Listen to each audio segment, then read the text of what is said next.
Patrocínio Cesta Básica Pelógia. Santa Casa de Misericórdia de Pindamonhangaba. Credibilidade, ação, competência. Apoio Ciesp Taubaté. Ciesp São José dos Campos. Olá, amigos. Estamos aqui com a neta da Tarsila do Amaral, a Tarsilinha. Tudo bem, Tarsilinha? Tudo bem. É um prazer estar aqui com você e com os ouvintes. Você está vindo a Taubaté para abrir a 5ª Semana da Arte aqui no Vale do Paraíba. Qual é a sensação de estar aqui abrindo? Olha, uma grande honra esse convite, ainda mais estando aqui na abertura. Estou muito feliz com o convite. Trata-se de uma oportunidade muito grande de estar desse convite. Uma semana muito intensa aqui de artes e eu estar podendo fazer a abertura, para mim, é uma grande honra mesmo. Bom, para você que não conhece, essa mulher fantástica, bonita, se preocupou com o acervo da tia-avó. Eu gostaria que você falasse um pouco da sua tia-avó, Tarsila do Amaral. Quando é que ela nasceu, onde que nasceu, quando começou a se interessar por pintura? Pode ser? Então vamos lá, hein? Claro. Tarsila nasceu em 1º de setembro de 1886. E ela teve assim uma educação de uma família tradicional, de fazendeiros. Meu bisavô, o pai dela, era um grande fazendeiro na região de Capivari, Itupeva. Ela passou a infância toda nas fazendas do pai, foi educada da forma tradicional, estudou no Colégio Sion, depois foi estudar em Barcelona, num colégio interno. Quando ela volta de Barcelona, em Barcelona ela fez o primeiro quadro dela, já foi muito elogiado pelas freiras. Quando ela volta de Barcelona, ela casa-se com um primo da mãe dela, da minha bisavó, também aqueles casamentos arranjados. Até então, uma vida de uma pessoa, de uma filha de um grande fazendeiro, uma vida bem tradicional. Depois que ela casou-se, ela não estava feliz no casamento e ela acaba se separando do marido. Isso já não era uma coisa comum na época. Então, eu destaco um pouco o meu bisavô, que era uma pessoa que tinha uma cabeça mais aberta. Ele era abolicionista, republicano, e ele apoiou a separação da Tarsila. E a partir daí que ela vai estudar primeiro escultura, e depois, em 1918, que ela começa a estudar desenho e pintura com Pedro Alexandrino. E depois, em 1920, ela vai a Paris estudar na Académie Julian. Era uma academia já muito importante em Paris, também fazendo ainda estudos acadêmicos. E ela ficou muito amiga da Anita Malfatti no ateliê do Pedro Alexandrino, e ela fica sabendo da Semana de Arte Moderna através das cartas da amiga Anita Malfatti. E quando ela volta ao Brasil, em 22, já tinha acontecido a Semana de Arte Moderna, mas a Anita a apresenta ao grupo modernista. E ela começa a namorar o Oswald de Andrade. Aí muda completamente a vida da Tarsila. Ela já estava separada, né? Ela ainda não tinha o pai dela depois consegue anular o casamento dela. Mas, enfim, eles começam a namorar, assim, escondidos, mas a vida dela artística muda, porque aí ela ela adere ao modernismo a partir daí. Foi aí que eles se juntaram e formaram o grupo dos Cinco. Isso. Em 22, a Tarsila, Anita Malfatti, Oswald de Andrade, o Mário de Andrade, que não era parente do Oswald de Andrade, apesar do mesmo sobrenome, e também o Menotti Dalpi, que é o escritor. Eles agitaram São Paulo culturalmente, eles formaram esse grupo dos 5, eles faziam reuniões, jantares, conferências, para mostrar um pouco da arte moderna para São Paulo, e isso acabou repercutindo no Brasil inteiro também. E a partir daí que a Tarsila começa a gostar da arte da arte moderna. Até então, todos os estudos dela eram acadêmicos. Mesmo em Paris, nesses 2 anos que ela teve em Paris, ela visitou algumas exposições de arte das vanguardas, né, que estavam acontecendo lá em Paris na época, mas ela conta que ela ainda não gostava muito. É aqui no Brasil que ela adere ao modernismo. Dentro do trabalho dela, ela teve uma divisão social, teve bom, enfim, teve o Pau-Brasil, teve mais um... Exatamente. Você poderia falar um pouco a respeito disso? Claro. Depois do grupo dos 5, a Tarsila tem um ano muito importante, que é o de 23. Depois que ela começa a namorar Oswald de Andrade, eles vão a Paris em 1923. E lá eles conhecem o poeta Blaise Cendrars. E o Blaise apresenta a Tarsila e o Oswaldo para toda a intelectualidade, todos os artistas que estavam do mundo todo, que moravam em Paris naquela época. E a Tarsila lá começa a estudar com Fernand Léger, estuda também, que era um grande mestre cubista, né? Foi um dos grandes pintores cubistas. Ela estuda também com André Lhote, com Albert Glazes, que eram outros pintores cubistas também. Mas Fernand Léger foi quem mais influenciou a obra de Tarsila. E a partir daí muda completamente a obra dela, né? Ela realmente passa a pintar de uma maneira diferente. Em 24, quando eles voltam ao Brasil, o Blaise Cendrars também vem ao Brasil. E eles fazem uma viagem a Minas Gerais, que eles queriam mostrar o Brasil ao Blaise, aí é onde Tarsila descobre as cores, exatamente. E eram as cores caipiras, que ela gostava na infância, vivida nas fazendas. E os professores falavam, não, essas cores você não pode usar juntas, o amarelo com o vermelho, com o verde, com o roxo. Essas cores não combinam, são caipiras. Mas eram as cores que ela gostava. E ela, realmente, por ter uma personalidade muito forte, ela falava, não, são essas cores que eu quero colocar nas minhas obras. E aí vem a pintura Pau-Brasil, com os temas do Brasil rural e urbano, e as cores caipiras. E aí também tem uma influência muito grande da obra da Tarsila na poesia do Oswald de Andrade. Ele escreve o livro Pau-Brasil, de poesias, ilustrado pela Tarsila, e tem uma sinergia muito grande entre a obra do Oswaldo na obra da Tarsila e da obra da Tarsila na poesia do Oswaldo. A Tarsila também ilustra o livro do Blaise Cendrars, que se chama Faire de Route. Inclusive, A Negra, uma das obras da Tarsila mais importantes, é a capa do livro do Blaise. Então, a Tarsila também conseguiu influenciar até outros artistas, né? Inclusive Blaise Cendrars. E depois vem o movimento antropofágico, né? Que acho que dentro da arte da Tarsila é a obra mais valorizada, vamos dizer, porque ela queria dar um presente para Oswald de Andrade, ela pintou Abapuru. E ela queria dar um presente para impressionar o Oswald de Andrade. Eles já estavam casados, eles se casam no ano de 26. Como eu disse, o pai dela consegue anular o casamento dela, o primeiro casamento, e eles se casam no ano de 26.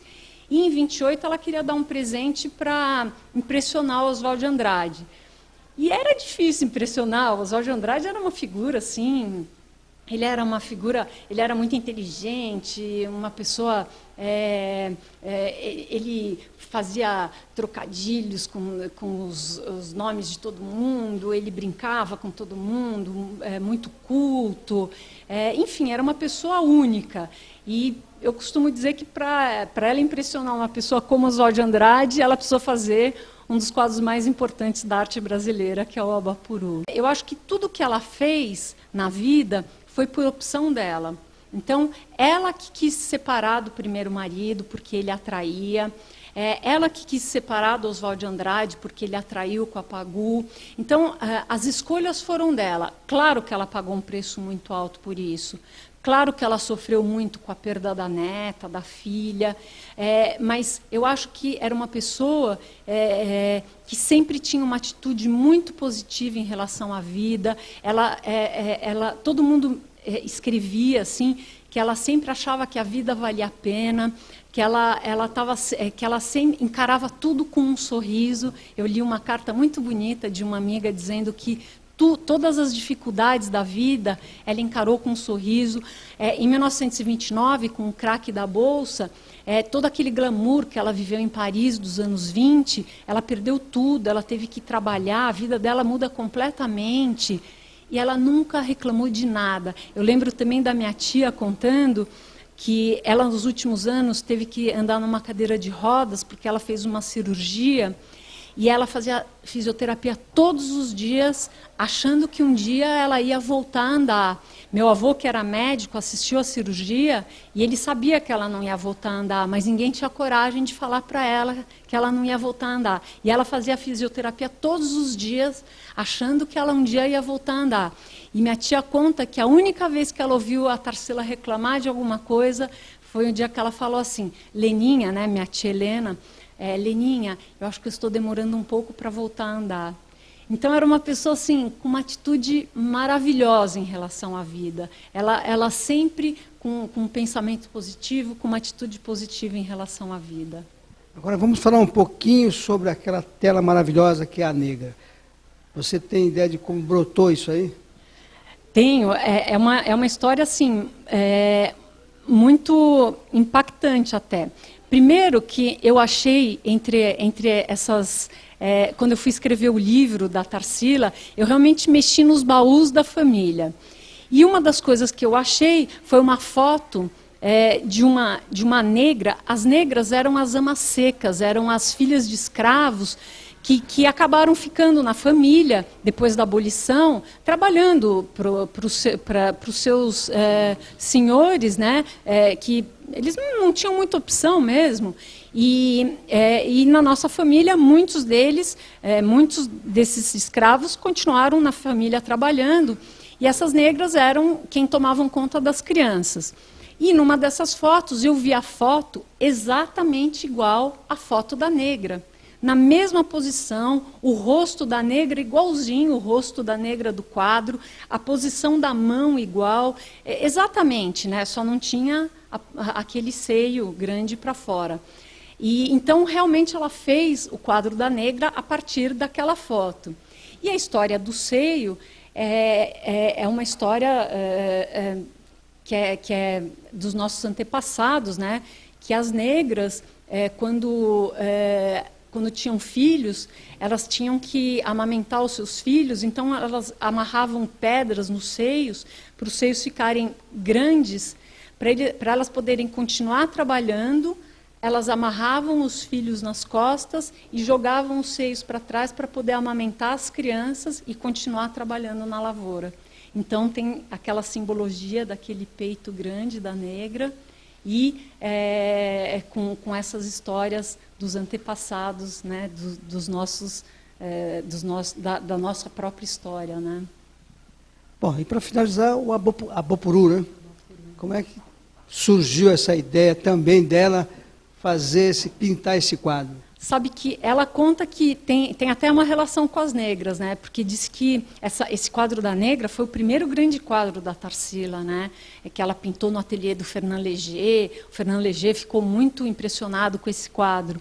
E depois que ela pintou o Abapuru, ela conta que pintou o Abapuru por inspiração. Ela fez esse quadro muito rápido, Aliás, até ela era muito... diz que ela demorava muito para pintar um quadro, e esse quadro ela pinta mais rápido, e ela falou que fez por inspiração, ela não sabia direito de onde veio. E mais tarde, uma amiga dela falou que o quadro do Obapuru lembrava uns pesadelos dela. E ela lembrou das histórias que as negras, que as amas-secas contavam, histórias de assombração, histórias de monstros, essas coisas que as negras contavam nas fazendas, quando ela era pequena, tudo.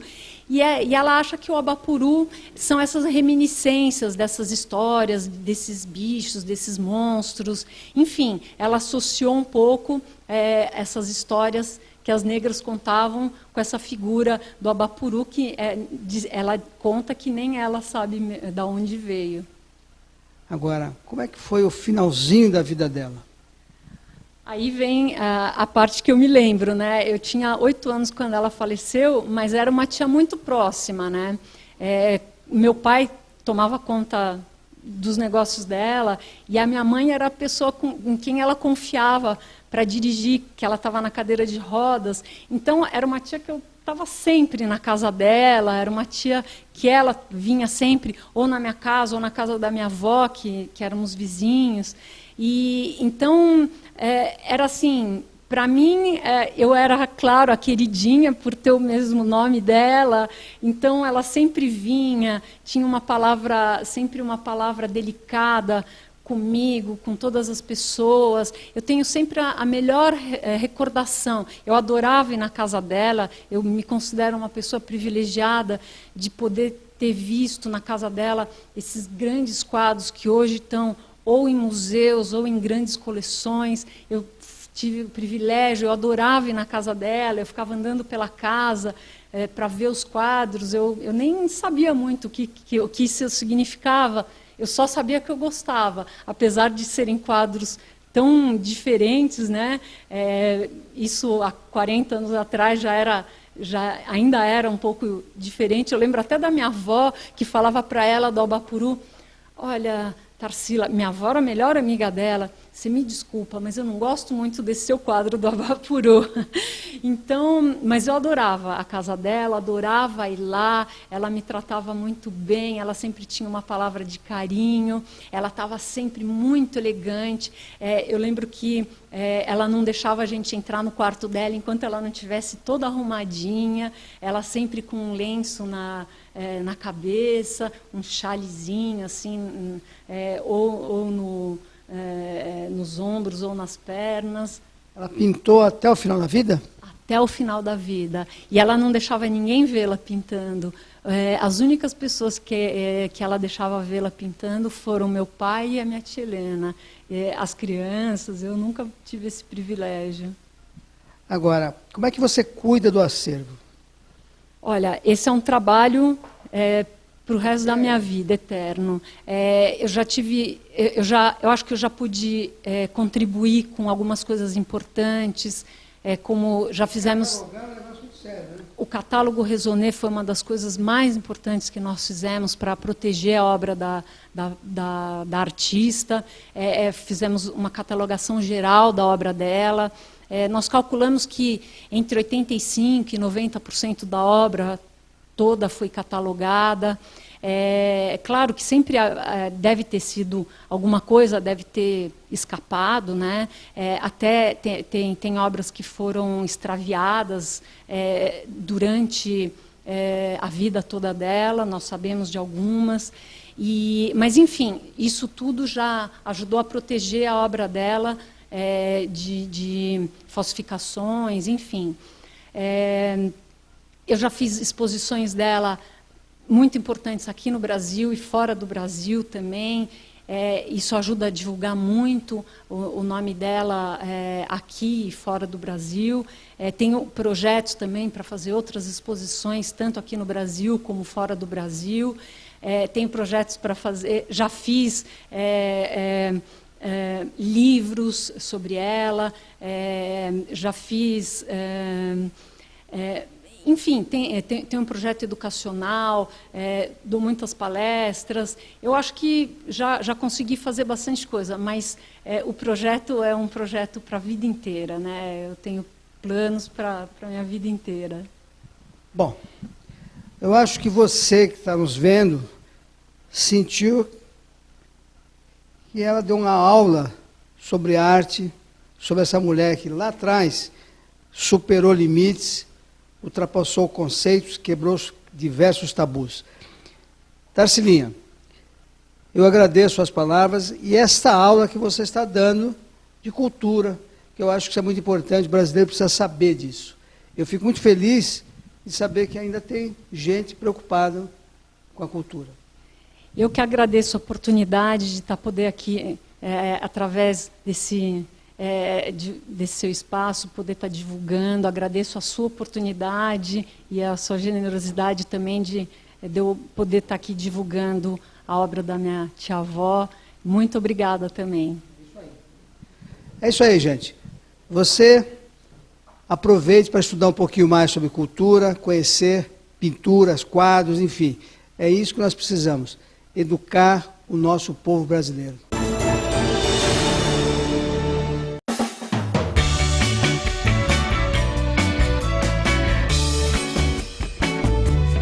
Seja bem-vinda, é muito bom te ter na minha vida, mudar pra valer tudo ao redor, mudar e viver ainda melhor, ainda melhor. Venho dançar, vem me fazer feliz. Pode entrar, tô te esperando aqui. Fique à vontade pra me trazer novidade. A gente ama mudar com você, toda esquina. A Santa Casa de Misericórdia de Pindamonhangaba é referência em saúde na região. Com um atendimento humanizado, a Santa Casa conta com um amplo hospital geral com 209 leitos, um pronto-socorro e um ambulatório de ortopedia. Além de ser referência no atendimento infantil, com a Clínica Materno-Infantil 1 e 2 e uma moderna unidade de tratamento intensivo, UTI neonatal e adulto, além de serviços auxiliares e diagnósticos. Santa Casa de Misericórdia de Pindamonhangaba. Credibilidade, ação e competência. Agora você vai realizar o sonho de ter aquele ambiente planejado na sua casa ou apartamento. Aproveite a promoção que a New Móveis Planejados, na rua Jacques Félix, preparou para você. Além da melhor relação custo-benefício do mercado e da garantia de cumprimento do prazo de entrega, na compra de uma cozinha planejada, ganhe um lindo forno elétrico e na compra de um home theater, ganhe um moderno Blu-ray player. Promoção válida enquanto durar o estoque. New Móveis Planejados, na rua Jacques Félix. Aqui você pode.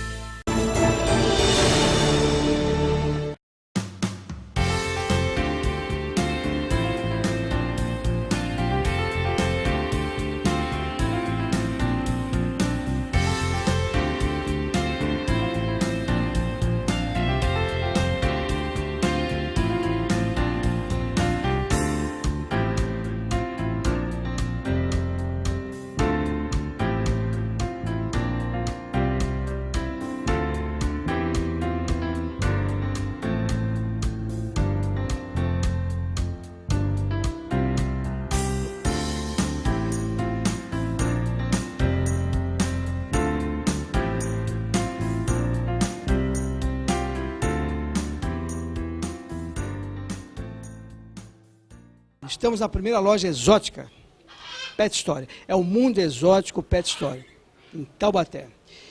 E isso é muito importante para você conhecer um pouco mais do que são os bichos exóticos.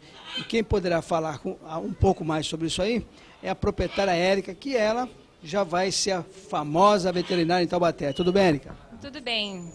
Tudo tranquilo. Como é que você se sente inaugurando essa loja? Fico muito emocionada porque isso vem de uma construção de um sonho meu e do meu marido. E hoje a gente vendo isso conquistado é uma alegria imensa.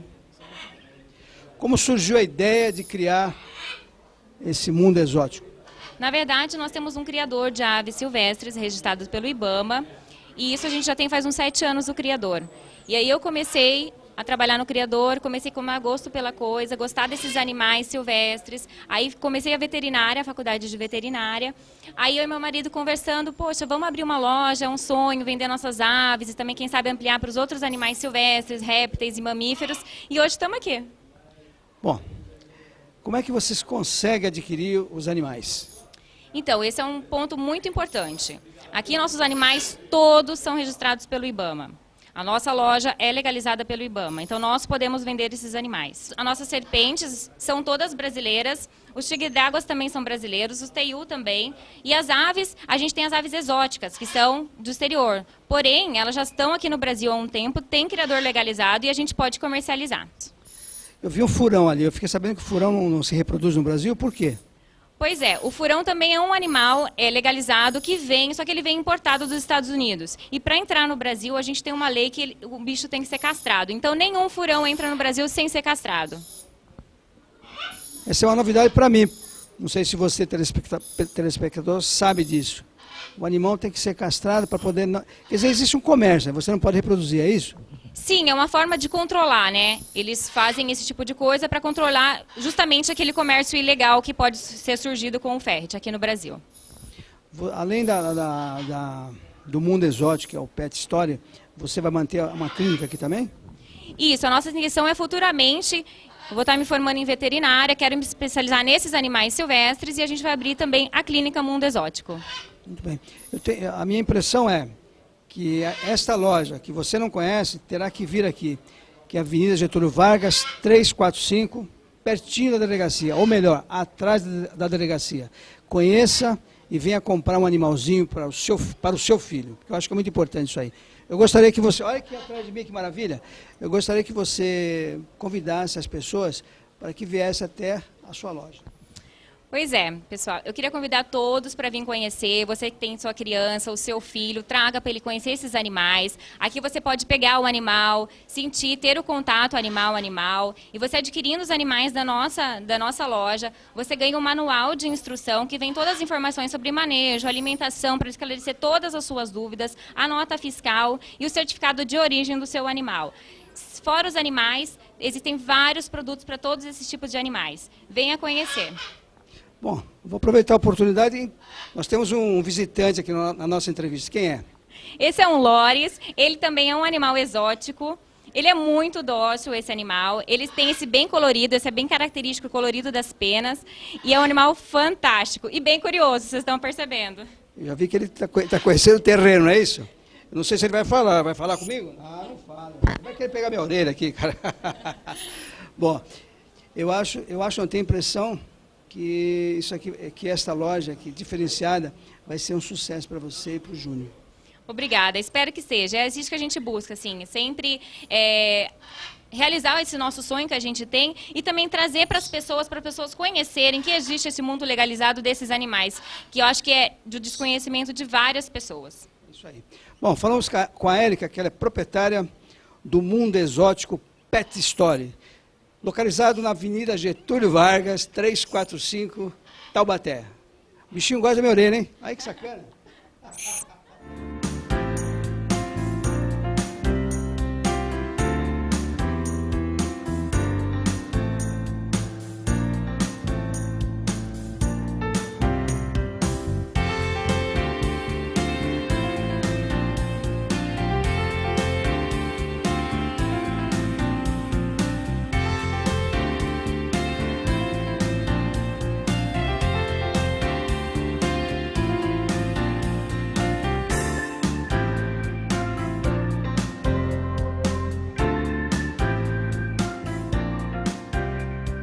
Muito bem, continuamos aqui no Mundo Exótico Pet Story. E é claro, nós deveríamos e vamos fazer isso. Vamos conversar com o futuro veterinário Lucas, que ele está aqui para dar uma atenção e falar um pouco mais desses répteis. Tudo bem, Lucas? Tudo certo, tudo bem. Tranquilo. Qual é a sensação de você estar trabalhando junto a esses animais? Na verdade eu quero dedicar a vida a eles, né? Então é sempre um prazer estar do lado deles até no trabalho. É uma questão que eu faço sempre. Bom, meu caro telespectador, nós estamos aqui com o lagarto. Eu gostaria que você falasse um pouco da origem dele, o que ele come, se ele é mansinho, se ele é brabinho, se ele ataca, se ele não ataca. Tá certo. Esse lagarto é um teiu. Ele é natural do Brasil, assim como outros países dos sul-americanos. Ele come de tudo. A alimentação dele é muito fácil, porque ele é um bicho onívoro, come desde pequenos roedores, a fruta, verdura, ovo, ele come de tudo. Então é um animal bem fácil de manter em cativeiro.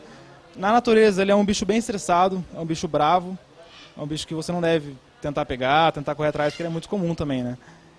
Mas em cativeiro você pode ver, ele fica muito manso, desde que seja manuseado desde pequeno. Ele fica um animal igual cachorro. É que ele é meio desajeitado na mão, porque ele é de terra, ele é de chão, né? Daí ele fica meio desengonçado, mas ele é super manso, ele nunca morde ninguém e você consegue ter um animal desse em casa tranquilamente. Agora, para você ter um animal desse em casa, quais são os cuidados? Que é muito importante uma pessoa querer um animal de estimação, mas ele não saber como tratar. E acaba judiando, acaba maltratando, acaba não alimentando. Então eu gostaria que você desse uma explicação. Em relação ao teiu especificamente, ele é um animal que fica um pouco grande. Daí você tem que ter um espaço que caiba ele, que comporte um animal desse, né? Já começa por aí. Você, para ter um animal desse, você tem que ter um espaço muito grande. Não muito grande, mas eu digo que o réptil geralmente exige espaço menor, mas um teiu exige espaço um pouco maior, porque ele é um lagarto grande. Agora, cobras, geralmente é um espaço pequeno, porque eles não é um animal que se move muito, é um animal mais calmo, sabe? Aqui você pode ver que ele é um pouco mais agitado que uma cobra, né? Verdade. Mas ele é um animal que se adapta bem a uma casa, a um apartamento, enfim. Esse animal é um animal que eu acho que é o réptil que mais se adapta bem a qualquer lugar. Ele come de tudo, se adapta a qualquer clima, qualquer ambiente, ele se dá bem. Bom, nós falamos deste animal, agora nós vamos falar de outros animais. Aguenta aí.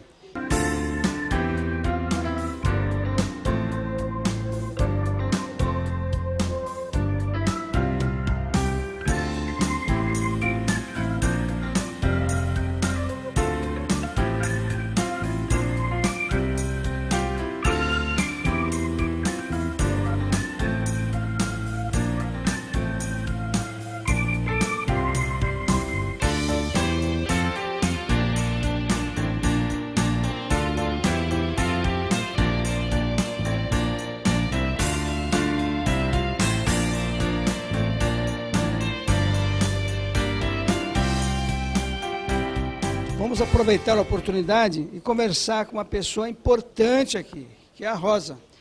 Ela é a pessoa que trata das aves no criadouro. Tudo bem, Rosa? Tudo bem, tudo tranquilo.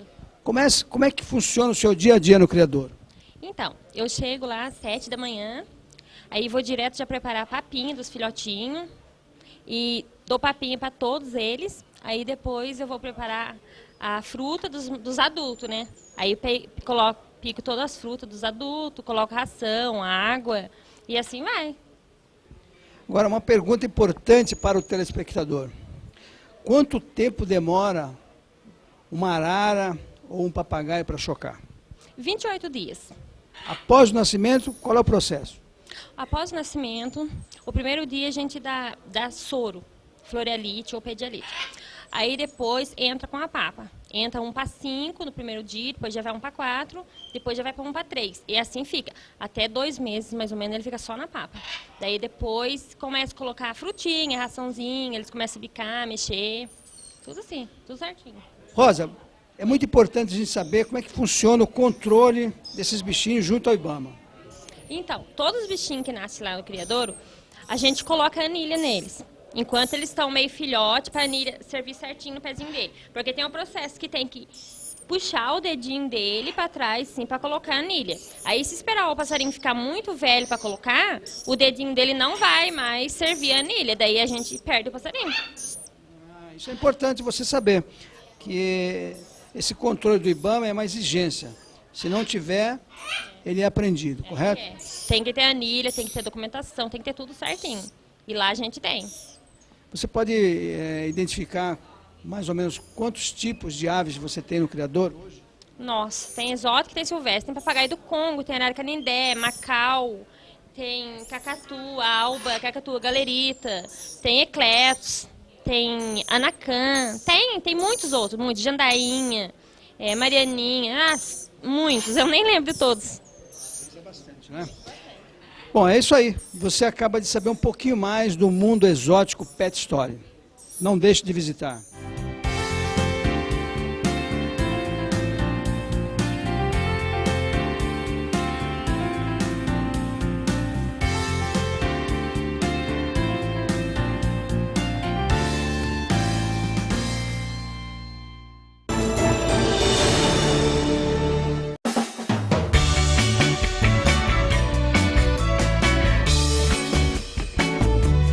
Seja bem-vinda,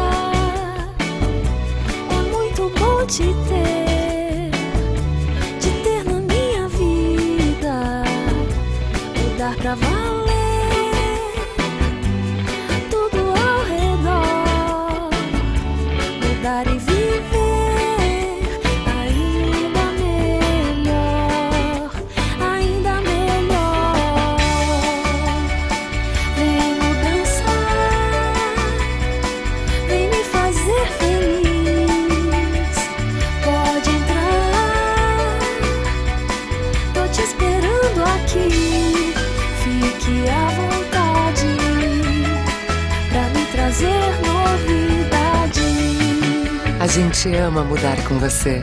Toda Skin. A Santa Casa de Misericórdia de Pindamonhangaba é referência em saúde na região. Com um atendimento humanizado, a Santa Casa conta com um amplo hospital geral com 209 leitos, um pronto-socorro e um ambulatório de ortopedia. Além de ser referência no atendimento infantil, com a Clínica Materno-Infantil 1 e 2 e uma moderna unidade de tratamento intensivo, UTI neonatal e adulto, além de serviços auxiliares e diagnósticos. Santa Casa de Misericórdia de Pindamonhangaba. Credibilidade, ação e competência. Agora você vai realizar o sonho de ter aquele ambiente planejado na sua casa ou apartamento. Aproveite a promoção que a New Móveis Planejados, na rua Jacques Félix, preparou para você. Além da melhor relação custo-benefício do mercado e da garantia de cumprimento do prazo de entrega, na compra de uma cozinha planejada, ganhe um lindo forno elétrico e na compra de um home theater, ganhe um moderno Blu-ray player. Promoção válida enquanto durar o estoque. New Móveis Planejados, na rua Jacques Félix. Aqui você pode.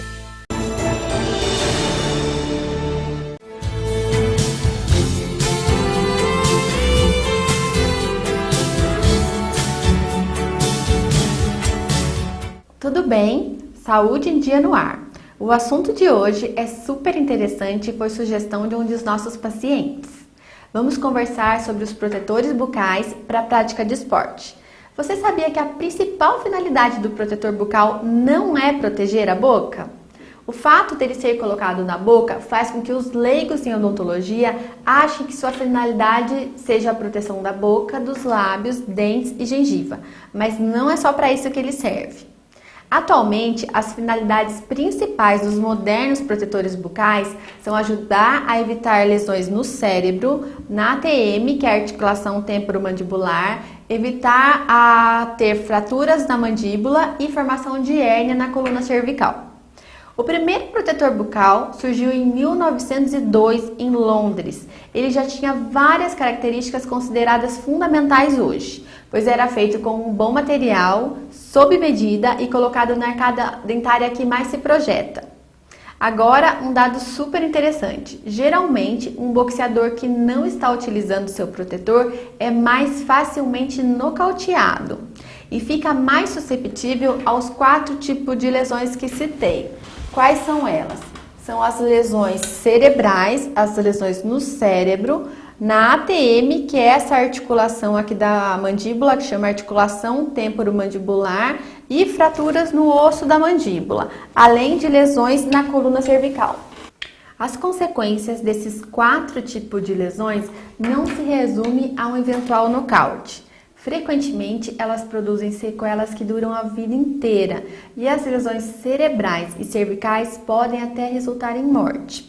Bom, as lesões no cérebro e na ATM, que é a articulação temporomandibular, resultam do fato de que a força de um impacto no queixo faz com que o côndilo da mandíbula bata violentamente na delicada estrutura da fossa glenoide, que é essa cavidade onde o côndilo se encaixa. E ela está na base do cérebro, muito próxima dos nervos e dos vasos do cérebro. Ou seja, o impacto que tenha direção e forças capazes de fazer com que a mandíbula bata na fossa glenoide poderá produzir danos neurológicos e circulatórios, provocando sintomas menores que podem durar a vida inteira, como dores de cabeça, dificuldade de mastigar, vertigens ou até a morte. Não menos importante é a chamada síndrome do segundo impacto. Ela corresponde à sequência de impactos ou golpes em mais de uma luta, e cujos efeitos fazem progredir as lesões nos nervos e vasos até o instante em que elas resultam em acidente de grande ou de fatal gravidade. É importante salientar que nem todo golpe forte no queixo pode provocar os tipos de lesões que falamos. Pode haver somente quebra de dentes e danos nas gengivas e lábios.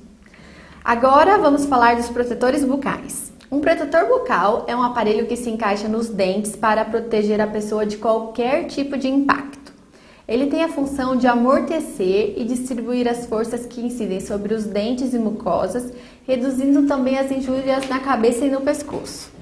Os protetores bucais eles devem ser usados sempre que a pessoa participa de atividades esportivas que envolvam possibilidade de quedas, contatos físicos bruscos ou choques com objetos, como no futebol, no basquete, beisebol, no hóquei, skate, ginástica, no ciclismo ou qualquer atividade que possa produzir ferimentos na área da boca.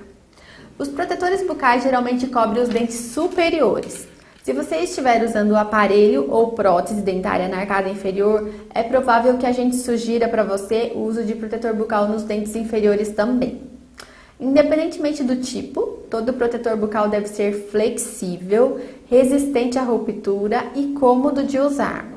Deve também adaptar-se na sua boca de forma a não restringir a sua fala nem a sua respiração. Então, que tipo de protetor bucal você deve adquirir?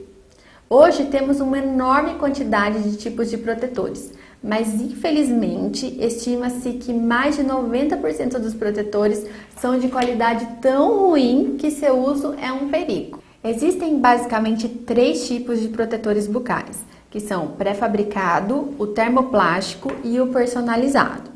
Os protetores bucais pré-fabricados, como este aqui, eles são de látex ou de cloreto de polivinil. E geralmente eles têm 3 tamanhos, pequeno, médio e grande, e são prontos para uso. Porém, observou-se que eles impedem ou dificultam tanto a fala quanto a respiração. Muitas vezes eles não se ajustam bem aos dentes e não há evidências científicas de que eles possam redistribuir as forças de impacto. Já o protetor bucal termoplástico, que é esse aqui, ele é um protetor bucal feito de silicone deformável pelo calor.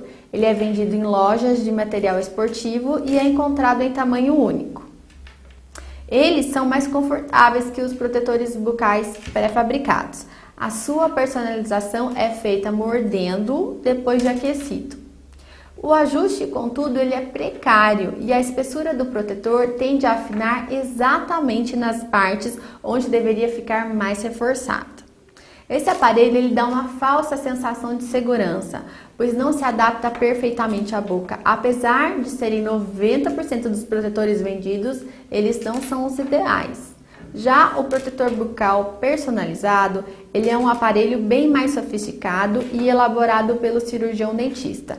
Trata-se de uma placa de EVA, que é o etileno vinil acetato, prensada sobre o modelo de gesso do atleta.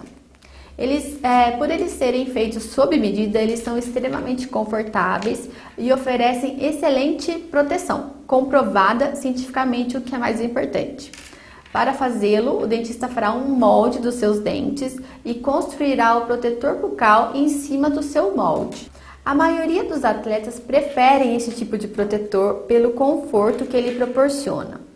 Não atrapalha a fala e nem a respiração e é o mais indicado para a prática segura do esporte. Eles são personalizados para cada pessoa e também para cada tipo de esporte, ou seja, ele pode ser leve, médio ou pesado. O protetor bucal personalizado leve é indicado para esportes de contato de pequeno impacto ou que utilizam capacetes de proteção. Então, ele está indicado para academia, caminhada, corrida, ciclismo, hipismo, futebol, vôlei, handball. Ele tem mais ou menos de 1,5 mm a 3 mm de espessura. Já o protetor bucal personalizado médio, ele é indicado para esportes de médio impacto, como judô, basquete, beisebol, motocross, skate, patins. Ele tem de 3 a 5 mm de espessura. E o protetor bucal personalizado pesado é indicado para esportes de contato que necessitam de proteção extrema, em que a força do impacto incide diretamente sobre a face, como na luta livre, no boxe, no vale-tudo, no karatê. Ele tem 6 mm de espessura, mais ou menos. A borracha e o silicone, eles são materiais que usávamos no passado. Hoje optamos pelo EVA, pois trata-se de um material plástico com excelente capacidade de dissipar a força de impactos, em vez de se limitar a transmiti-la, como fazem os materiais mais baratos. E também porque permite um molde perfeito.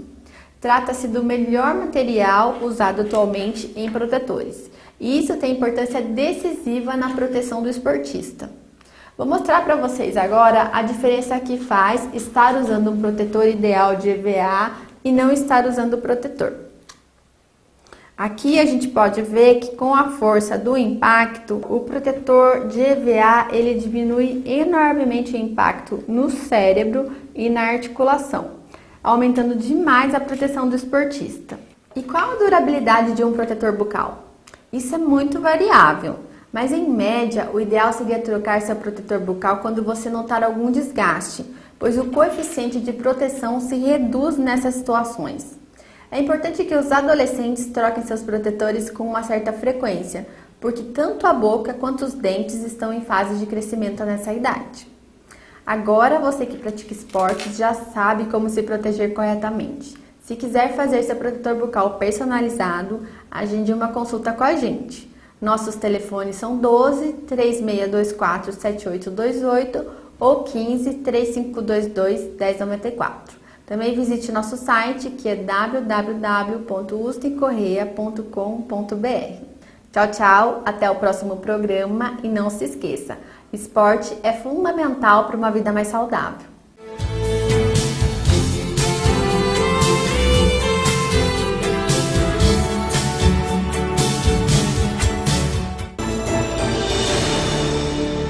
Olá, amigos, estamos no Sesc Taubaté e hoje é um dia especial, ou melhor, uma noite especial.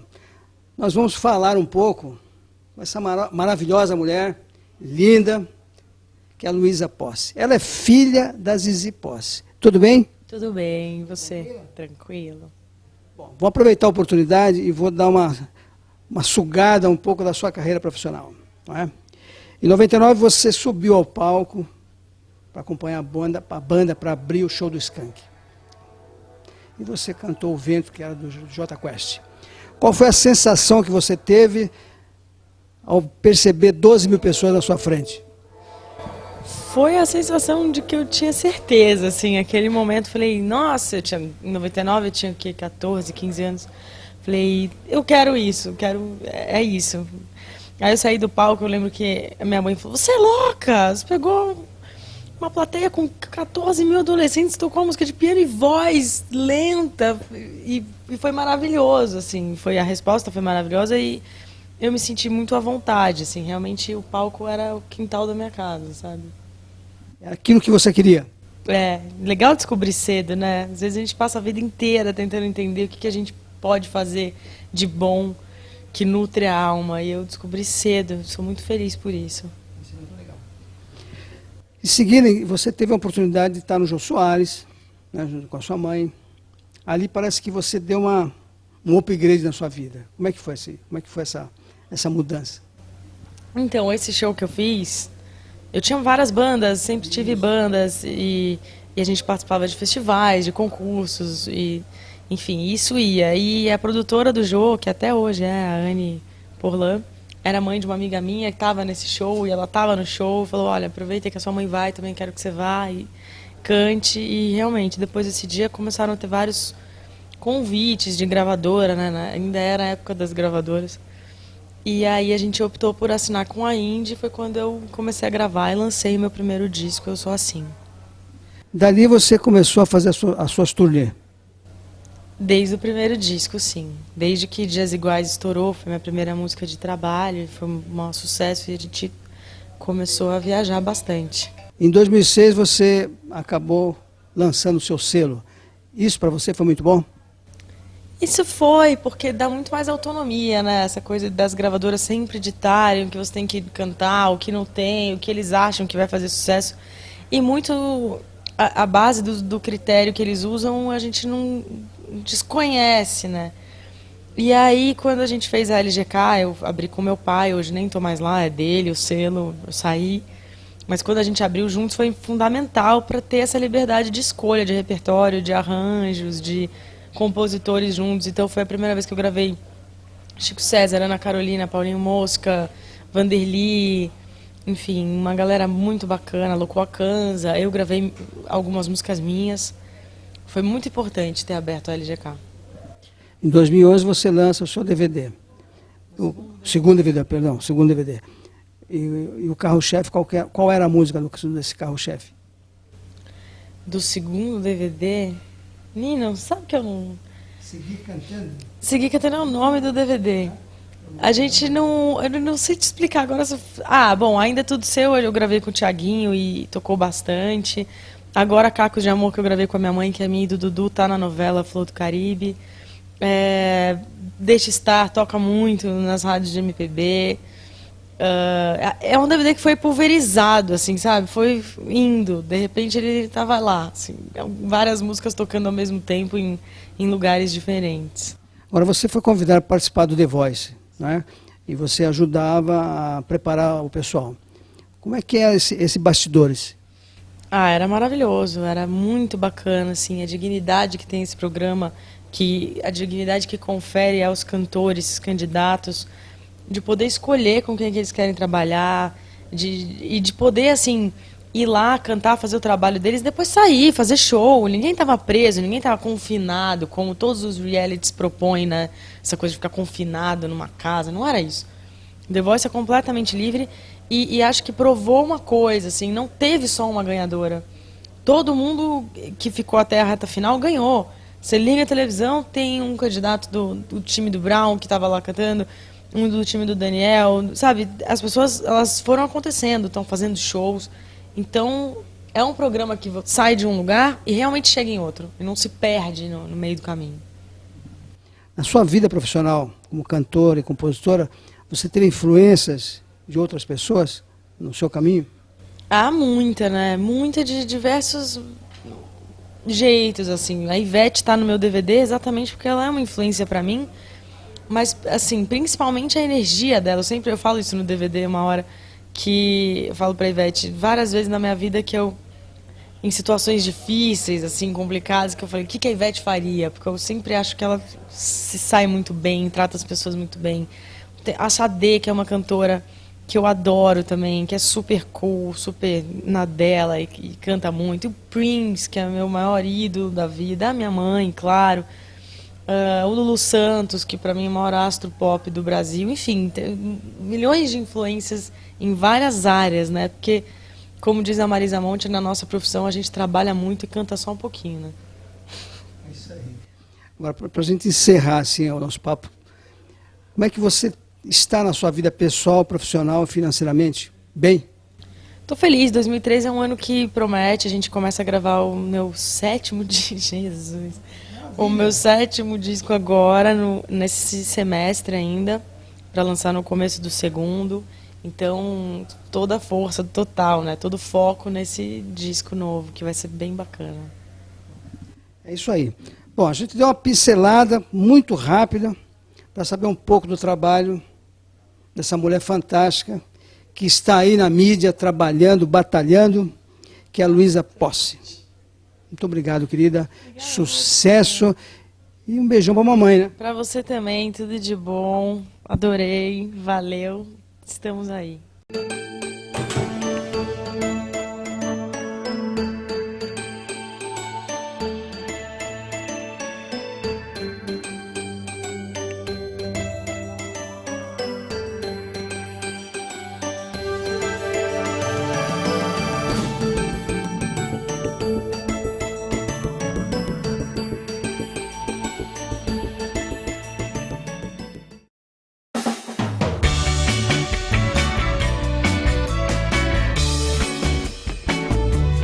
Seja bem-vinda, é muito bom te ter na minha vida, mudar pra valer,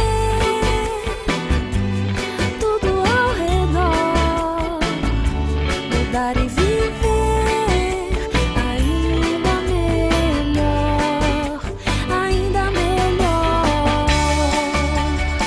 Venho dançar, vem me fazer feliz. Pode entrar, tô te esperando aqui. Fique à vontade pra me trazer novidade. A gente ama mudar com você. Toda esquina. A Santa Casa de Misericórdia de Pindamonhangaba é referência em saúde na região. Com um atendimento humanizado, a Santa Casa conta com um amplo hospital geral com 209 leitos, um pronto-socorro e um ambulatório de ortopedia. Além de ser referência no atendimento infantil, com a Clínica Materno-Infantil 1 e 2 e uma moderna unidade de tratamento intensivo, UTI neonatal e adulto, além de serviços auxiliares e diagnósticos. Santa Casa de Misericórdia de Pindamonhangaba. Credibilidade, ação e competência.